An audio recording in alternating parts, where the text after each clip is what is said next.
Island মানে দ্বীপ। এই কথাটা শোনার পর আপনার মনের মধ্যে একটা খুব সুন্দর ছবি ভেসে ওঠে, কিন্তু এই পৃথিবীতে এমনও কিছু আইল্যান্ড আছে যেগুলো সম্পর্কে শুনলে আপনার গায়ের লোম খাড়া হয়ে যাবে। Number 1, Palmyra island. আমেরিকাতে উপস্থিত এই আইল্যান্ডটা একটা অদ্ভুত টাইপের শেপের। এটা দেখতে কোনোভাবেই একটা নর্মাল আইল্যান্ডের মতো নয়। এই আইল্যান্ডটার চারিদিকে গাছপালায় ভর্তি, কিন্তু এখানে কোনো মানুষ থাকে না, কারণ একে একটা কার্সড আইল্যান্ড মানে অভিশপ্ত দ্বীপ মনে করা হয়। বহু বছর থেকেই এই আইল্যান্ডটাকে একটা ভুতুড়ে আইল্যান্ড বলে মনে করা হয়ে এসছে। এই এলাকায় যদি কোনো জাহাজ যায় তাহলে সেটা বরবাদ হয়ে যায়। এখানে আপনি আইল্যান্ডটার যে ছবি দেখছেন এটা হেলিকপ্টার থেকে নেওয়া একটা ছবি। এই এলাকায় জলের জাহাজের গায়েব হয়ে যাবার অনেক ঘটনা সামনে এসছে। যে সমস্ত মানুষরা জীবিত এই আইল্যান্ড থেকে পালিয়ে আসতে পেরেছে তারা বিভিন্ন ধরনের কথা বলেছে। তারা এই আইল্যান্ডে বিভিন্ন ধরনের আত্মার অস্তিত্বকে অনুভব করেছিল। কিছু মানুষ এটাও বলে যে এই জায়গায় তারা বিভিন্ন রকমের ভয়ানক লাইট দেখেছে, আর মানুষের বসবাস না করা সত্ত্বেও এখানে অনেক ধরনের ভয়ানক আওয়াজ শোনা যায়, যে আওয়াজগুলো না কোনো মানুষের মনে হয় না কোনো জানোয়ারের। এই অভিশপ্ত আইল্যান্ডের ব্যাপারে আরও একটা গল্প প্রচলিত আছে। এই গল্প অনুযায়ী এই আইল্যান্ডের মধ্যে একটা গুপ্তধনের ভান্ডার লুকোনো আছে, কিন্তু তার লোকেশন সম্পর্কে এখনো পর্যন্ত কেউ জানে না, কারণ এই আইল্যান্ডে যারা যায় তাদের মধ্যে বেশিরভাগ মানুষই জীবিত অবস্থায় ফিরে আসতে পারে না। কিছু থিওরি এটাও বলে যে এই জায়গায় একটা আত্মা আছে যে ওই গুপ্তধনকে পাহারা দেয়, আর এই আত্মাই ওই গুপ্তধনকে চুরি হওয়া থেকে আটকানোর জন্য যারা যারা ওই আইল্যান্ডে যায় তাদের হত্যা করে দেয়, কারণ সে এটা চায় না যে এখানকার গুপ্তধন কেউ চুরি করে নিয়ে যাক। নাম্বার 2, ইসা দে লাস মুনেকাস, যার আরেক নাম হলো আইল্যান্ড অফ ডলস। মেক্সিকোতে অবস্থিত এই আইল্যান্ডে এক অদ্ভুত ধরনের প্রথা আছে। এখানে যারাই মারা যায় তার নামের একটা পুতুল এখানে ঝুলিয়ে রাখা হয়, আর মনে এটা করা হয় যে ওই পুতুলের মধ্যে ওই মৃত ব্যক্তির আত্মা চলে যায়। এই যে রীতি রেওয়াজটা আছে এটা তো লোক মন থেকে করে, কিন্তু সত্যি এটা খুব অদ্ভুত এবং ভয়ঙ্কর প্রথা। যে সমস্ত মানুষ এখানে রিসার্চ করতে যায় তারা এটা দেখেছে যে ওই পুতুলগুলো অনেক খারাপ অবস্থায় থাকে। বহু পুতুল পচে নষ্টও হয়ে যায়। লোকাল মানুষরা এটা বলে যে কিছু পুতুল আছে যেগুলো রাতের বেলা জীবিত হয়ে যায়। এরকম ধরনের অনেক ঘটনায় এখানকার লোকাল লোকরা রিপোর্ট করেছে, কিন্তু সারা পৃথিবীর মধ্যে খুব কম মানুষই আছে যারা এই বিয়ন্ড সায়েন্সকে বিশ্বাস করে। একটা লোকাল লোকের কথা অনুযায়ী সে একদিন রাতে এই আইল্যান্ডে এক্সপ্লোর করতে গিয়েছিল। রাত্রি 11:45-এর কাছাকাছি ওই ব্যক্তি একটা বাচ্চার অদ্ভুত হাসি শুনতে পায়, আর তারপর ওই ব্যক্তি যা দেখেছিল এবং যা বলেছিল সেটা কারোরই বিশ্বাস হবে না। সে দেখেছিল যে একটা পুতুল জীবিত হয়ে মাটিতে হেঁটে হেঁটে যাচ্ছিল, আর পুতুলটার চোখগুলো খোলা ছিল। এই সব কিছু দেখে ওই ব্যক্তির সঙ্গে সঙ্গেই ওই এলাকা থেকে পালিয়ে যায়। নাম্বার 3, পলভেজলিয়া আইল্যান্ড। এই আইল্যান্ডটা পৃথিবীর সব থেকে ভয়ঙ্কর আইল্যান্ডগুলোর মধ্যে একটা। এর সত্যি গল্পটা অনেক ভয়ঙ্কর। একে পৃথিবীর সব থেকে ভুতুড়ে দ্বীপও বলা হয়ে থাকে। 1400 শতাব্দীতে ইটালির ভেনিস নামক একটা জায়গায় একটা রোগ ছড়িয়ে যাচ্ছিল, আর রোগটার নাম ছিল বিউবনিক প্লেগ। সেই সময় যে সমস্ত মানুষরা এই অসুখে অসুস্থ হয়ে গিয়েছিল সেই সমস্ত মানুষকে ভেনিসের সরকার পাশের একটা ছোট্ট দ্বীপেতে পাঠিয়ে দিত, যাতে অন্যরা ওই রোগে ইনফেক্টেড না হয়ে যায়। আর সেই দ্বীপটাই হলো পলভেজলিয়া। সেই সময় চিকিৎসা বিজ্ঞান এত উন্নত ছিল না। কিছু সময় পরে ওই মহামারী ধীরে ধীরে শেষ হয়ে যায়, কিন্তু ওই আইল্যান্ডের বাতাসে এখনও ওই রোগের ভাইরাস ছিল। এই জন্য এই আইল্যান্ডটাকে এমন একটা সেন্টার বানিয়ে দেওয়া হয়েছিল যেখানে ওই ইনফেক্টেড লোকরা থাকতে পারত। আর এরপরেও যদি অন্য কোনো রোগ মহামারীর রূপ ধারণ করবে বলে মনে হতো তাহলে সেই রোগের ইনফেক্টেড মানুষদের এই আইল্যান্ডে পাঠিয়ে দেওয়া হতো। কিন্তু 1920 সালের পর এই জায়গাটাকে একটা মেন্টাল হসপিটালে কনভার্ট করে দেওয়া হয়। যে সমস্ত ডক্টররা এখানে থাকতো তারা এটা রিপোর্ট করত যে বিল্ডিংয়ে বহু বছর আগে ওই সমস্ত ইনফেক্টেড মানুষদের মরার জন্য ছেড়ে দেওয়া হয়েছিল তাদের আওয়াজ আজও শোনা যায়, যেন কেউ অসুস্থ হয়ে কাশছে কিংবা ব্যথায় যন্ত্রণায় চিৎকার করছে। এরকম ধরনের শব্দ ডক্টররা শুনেছিল। ওই হসপিটালটাকে বন্ধ করে দেওয়া হয়। এরপরে একটা অদ্ভুত আশ্চর্যজনক ঘটনা ঘটে। রাত্রেবেলা একজন মানুষ এই বিল্ডিংয়ের সামনে ফটোগ্রাফি করছিল। তখন সেই ব্যক্তি একটা আওয়াজ শুনতে পায়, যে অজানা আওয়াজটা তাকে বলছিল, এখান থেকে চলে যাও আর কখনো ফিরে আসবে না। Go leave this place and never come back. এখানে এরকম ধরনের অনেক ঘটনা ঘটে। একজন লোক মাছ ধরতে গিয়ে কিছু মাছ একটা জায়গায় রাখে, তখন সে কারো একটা চেঁচানোর শব্দ শুনতে পায়। ওই শব্দ শুনে লোকটা দেখতে যায় যে কি হয়েছে, কিন্তু ফেরত আসার পর লোকটা দেখে যে তার জালের মধ্যে একটা ডেড বডি পড়েছে। ঘোস্ট অ্যাডভেঞ্চার নামে একটা টিভি শো আছে।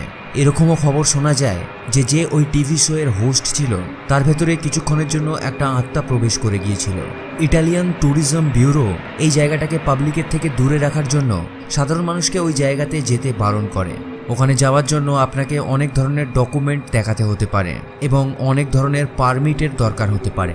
কিন্তু যারা প্যারানর্মাল ইনভেস্টিগেটর হয়, মানে যারা ভূত প্রেতের উপর রিসার্চ করে, তারা আজও ওই জায়গাতে মাঝে মাঝে যায়।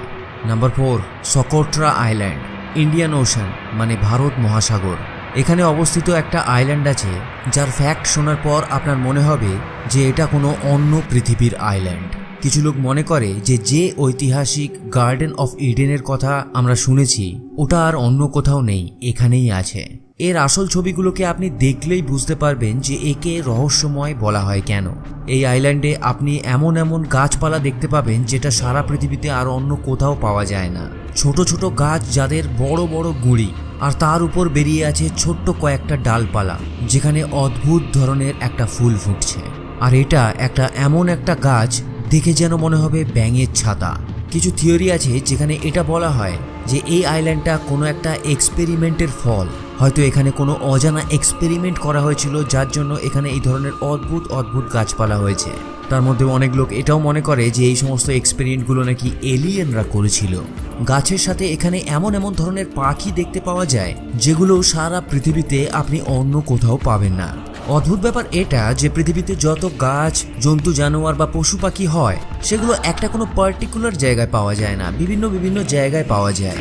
আর বেশিরভাগ ক্ষেত্রেই এটা দেখা যায় কোনো একটা প্রজাতির পাখি বা পশুকে পৃথিবীর অনেক জায়গাতেই পাওয়া যায়। কিন্তু এটা ওই রেয়ার জায়গাগুলোর মধ্যে একটা যেখানে এমন এমন গাছপালা পাওয়া যায় এবং পাখি দেখতে পাওয়া যায় যেগুলো সারা পৃথিবীতে অন্য কোথাও আপনি দেখতে পাবেন না। নাম্বার 5, হঠাৎ করে উৎপত্তি হয়ে যাওয়া এক আইল্যান্ড। মানুষ এত হাজার বছর ধরে পৃথিবীতে বসবাস করে আসছে, আর আমরা পৃথিবীর সমস্ত আইল্যান্ডকেই দূর থেকে বা কাছ থেকে এক্সপ্লোর করেছি। আর এইভাবে এক্সপ্লোর করতে করতে আমরা অনেক ফ্যাক্ট খুঁজে পেয়েছি। তার মধ্যে একটা ফ্যাক্ট তো আমরা সবাই মানব যে কোনো আইল্যান্ড একটা জায়গায় স্থির অবস্থাতেই থাকে, মানে কোনো আইল্যান্ড মুভ করে এক জায়গা থেকে অন্য জায়গায় চলে যায় না। এই কথাটা যেমন সত্যি তেমন এটাও সত্যি যে কোনো আইল্যান্ড রাতারাতি উদ্ভব হয়ে যায় না, কি তাই তো? কিন্তু একটা আইল্যান্ড এমনও আছে যেটা এই সমস্ত নিয়ম ভেঙে দেয়। একবারের জন্য আপনি এটা কল্পনা করুন যে আপনি একটা পাইলট এবং আপনি আপনার প্লেন নিয়ে কোনো সমুদ্রের উপর থেকে উড়ে যাচ্ছেন, আর মনে করুন যে আপনি এই জায়গা থেকে অনেকবার এর আগেও গেছেন। তার মানে আপনি জানেন যে এখানে কোথায় কোন আইল্যান্ড আছে বা কি আছে, এমনকি আপনার কাছে রেডার এবং অন্যান্য ন্যাভিগেশনও আছে। হঠাৎ করে আপনি একটা দ্বীপ দেখতে পেলেন, কিন্তু ম্যাপ অনুযায়ী এখানে কোনো দ্বীপ থাকার কথা নয়। আর এই যে গল্পটা আমি আপনাদের এখনই বললাম এটা কোনো ফিকশনাল গল্প নয়, একটা পাইলটের সঙ্গে সত্যি সত্যি এরকম ধরনের ঘটনা ঘটেছিল। 1 অগস্ট 2012 এই দিনেতে এই ঘটনাটা সত্যি হয়েছিল। ঘটনাটা হয়েছিল নিউজিল্যান্ড থেকে 800 কিলোমিটার দূরে। এই অদ্ভুত ঘটনাটাকে এই পাইলট সঙ্গে সঙ্গে রিপোর্ট করে। তখন ওই পাইলটের হায়ার টিম ডিসাইড করে যে তারা সঙ্গে সঙ্গে গিয়ে দেখবে যে হঠাৎ করে ওই আইল্যান্ডটা ওখানে কিভাবে প্রকট হয়ে গেল। প্রথমে তারা নাসার স্যাটেলাইট ইমেজকে দেখে, আর সেখানে তারা যা দেখে তাতে তারা অবাক হয়ে যায়। তারা দেখে যে একদিন আগে পর্যন্ত ওখানে কোনো আইল্যান্ড ছিল না। এই দ্বীপটা যে শুধু হঠাৎ করে প্রকট হয়েছিল এরকমও নয়, দ্বীপটা নড়ছিল। এরপরে সায়েন্টিস্টরা আর একটুও সময় নষ্ট না করে ওই আইল্যান্ডের দিকে রওনা দেয়। তাদের মধ্যে প্রচুর কৌতূহল ছিল যে এটা অ্যাকচুয়ালি কি। তারপর যখন তারা ওখানে যায় তারা দেখে যে এই আইল্যান্ড তো একেবারে মোটেই নর্মাল আইল্যান্ড নয়, মানে টিপিক্যালি যেরকম আইল্যান্ড হয়ে থাকে এটা তার মতন মোটেও নয়, বরং এটা একটা বড়, মানে অনেক বড় একটা পাথর। এবং আশ্চর্যের ব্যাপার হলো এটা জলের উপর ভাসছে। মানে একবার ভাবুন, একটা পাথর যেটা জলের উপর ভাসছে। এই সব কিছু দেখে মনে হয় না যে পৃথিবীর কত আশ্চর্য দিক আছে যেগুলো আমরা জানিই না। কিন্তু যত আইল্যান্ডগুলোর কথা আমি আপনাদের বললাম তার মধ্যে এর রহস্যই একমাত্র সলভ হয়েছে। সায়েন্টিস্টরা ওই পাথরের স্যাম্পেলকে নিয়ে এসে ল্যাবের মধ্যে টেস্ট করে। তারপর তারা দেখে যে এই পাথরটা আসলে অনেকগুলো পাথরের সমষ্টি ছিল, যেগুলো একসঙ্গে যুক্ত হয়ে একটা বড় পাথরের রূপ নিয়েছিল। একে পিউমিসও বলা হয়ে থাকে। জলের মধ্যে যে সমস্ত ভলক্যানো থাকে তাদের সাধারণত আন্ডারগ্রাউন্ড ভলক্যানো বলা হয়ে থাকে। ভলক্যানোর গরম লাভা যখন জলের স্পর্শে আসে তখন যে ইরাপশনটা হয় সেটা একটু অদ্ভুত টাইপের, আর এর ফলেই ওই ভলক্যানোর পার্টগুলো চারিদিকে ছড়িয়ে যায়। আর এদের প্রপার্টি এমন হয় যে এই পাথরগুলো জলেও ভাসতে পারে। এই রহস্য তো সায়েন্টিস্টরা সলভ করে নেয়, কিন্তু অদ্ভুত ব্যাপার এটা যে সমস্ত পাথরগুলো এক জায়গায় এসে জোড়া লাগাটা একটা অদ্ভুত কোইন্সিডেন্ট। সাধারণত এরকম হয় না। Number 6, island volcano. এটা একটা খুব মজার আইল্যান্ড, কারণ এর পজিশনটাই এমন যেটা এই আইল্যান্ডটাকে এত স্পেশাল বানায়। ফিলিপিনেতে একটা এমন আইল্যান্ড আছে যার নাম হলো লুজন, আর এটা হলো ওই আইল্যান্ডটা। এই আইল্যান্ডের মধ্যে একটা লেক আছে। এই যে এত জল আপনি দেখতে পাচ্ছেন এখানে, এইটা হলো ওই লেকটা। এই লেকটার নাম হলো ট্যাল লেক। আর ওই লেকের মধ্যে আরও একটা আইল্যান্ড আছে। ওই আইল্যান্ডের মধ্যে আরও একটা লেক আছে, এই ছোট্ট লেকটা। আর ওই লেকের মধ্যে এই যে ছোট্ট মতো একটা পয়েন্ট আপনি দেখতে পাচ্ছেন এখানে, এটাই হলো ওই ভুলক্যান আইল্যান্ড। মানে ভালোভাবে যদি ডিসক্রাইব করা যায়, মানে এটা একটা আইল্যান্ড যেটা একটা লেকের মধ্যে আছে, যে লেকটা একটা আইল্যান্ডের মধ্যে আছে, সেই আইল্যান্ডটা অন্য একটা লেকের মধ্যে আছে, আবার ওই লেকটাও আর একটা অন্য আইল্যান্ডের মধ্যে আছে। মানে জাস্ট অ্যামেজিং। আইল্যান্ডটাকে যদি একটু জুম করে দেখা যায় তাহলে একটু এইরকম ধরনের দেখতে মনে হয়। এই আইল্যান্ডটার মধ্যে পৃথিবীর সবথেকে জাগ্রত আগ্নেয়গিরির মধ্যে একটা আছে, এই জন্য এই জায়গাটার নাম ভলক্যানো থেকে ভুলক্যান করে দেওয়া হয়েছে। আর এই আগ্নেয়গিরিটা 1991 সাল থেকে অ্যাক্টিভ আছে। এটা যে কোনো সময় ব্লাস্ট হতে পারে, এই জন্য এই আইল্যান্ডটাকে পৃথিবীর সবথেকে ভয়ঙ্কর আইল্যান্ডগুলোর মধ্যে একটা মনে করা হয়। তো বন্ধুরা, কেমন লাগলো ভিডিওটা কমেন্টে নিশ্চয়ই জানাবেন। ভালো লাগলে লাইক আর শেয়ার করতে কিন্তু ভুলবেন না। আপনি যদি চ্যানেলে নতুন এসে থাকেন তাহলে অবশ্যই সাবস্ক্রাইব করে বেল নোটিফিকেশন বাটনটা অন করে নেবেন। আর আপনি যদি সাবস্ক্রাইব করে থাকেন তাহলে আপনাকে অসংখ্য অসংখ্য ধন্যবাদ। আজকে এই পর্যন্তই, আবার দেখা হবে পরের ভিডিওর সঙ্গে। ততক্ষণের জন্য স্ক্রিনের এই ভিডিওগুলোর মধ্যে যে কোনো একটা আপনি এনজয় করতে পারেন। ধন্যবাদ।